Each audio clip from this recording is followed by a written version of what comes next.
பாட்டி தாத்தாட்ட வந்து கேட்காங்க, என்னாச்சு சாரதா என்ன சொன்னான்னு கேட்காங்க.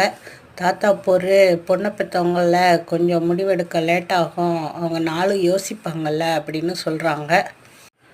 பாட்டி நான் என்ன பேசுகிறேன் அப்படின்னு கிளம்புறாங்க. விஜய் வேண்டாம் பாட்டி, இனிமேல் நானே பார்த்துக்கிறேன் அப்படின்னு பேசுகிறாங்க. ராகினி எல்லாத்தையும் ஒட்டு கேட்டுக்கிட்டு இருக்காங்க. தாத்தா நேரம் சொல்கிறாங்க, அவங்க வீடு காலி பண்ணுறதா பேசுகிறாங்க விஜய் அப்படின்னு சொல்லி பேசுகிறாங்க. ராகினி இதை எல்லாத்தையும் அவங்க அப்பாட்ட சொல்கிறாங்க. அவங்க அப்பா சந்தோஷப்படுறாங்க. அவளை ஓட ஓட விரட்டணும் சாரதா குடும்பத்தை அப்படின்னு பேசுகிறாங்க. இங்கிட்டு காவேரி குடும்பத்தில் எல்லோரும் உட்காந்து பேசிக்கிட்டு இருக்காங்க. சீக்கிரம் வீடை காலி பண்ணணும், 2 நாள் தான் டைம், சீக்கிரம் குமரன் நான் வீடு பார்க்க சொல்லி பேசிக்கிட்டு இருக்காங்க.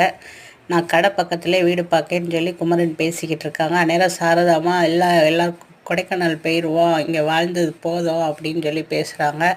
அந்நேரம் காவேரியும் கங்காவும் சொல்கிறாங்க, வேண்டாமா இங்கனக்குள்ளே இருப்போம்னு சொல்லி பேசுகிறாங்க. சாரதாம்மா ரொம்ப கோவப்படுறாங்க. காவேரி பேச வராங்க. சாரதாம்மா நீ எதுவுமே பேசாதவன் பேச்சு எதுவும் கேட்க மாட்டேன் அப்படின்னு சொல்கிறாங்க. கங்காவும் காவேரி வெளியே நின்று பேசிக்கிட்டு இருக்காங்க.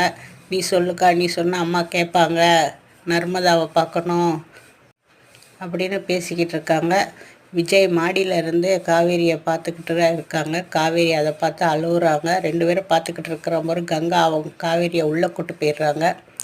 யமுனா நிவின்கிட்ட பேசிக்கிட்டு இருக்காங்க. நிவின் வந்து சத்தம் போடுறாங்க, எதுக்கு நீ இதெல்லாம் போய் சொல்ல சொன்னா, விஜய் வந்து காவேரியை லவ் பண்ணுறாரு, நீ இப்போ பிரச்சனையை பெருசாக்கிட்டேன்னு சொல்லு.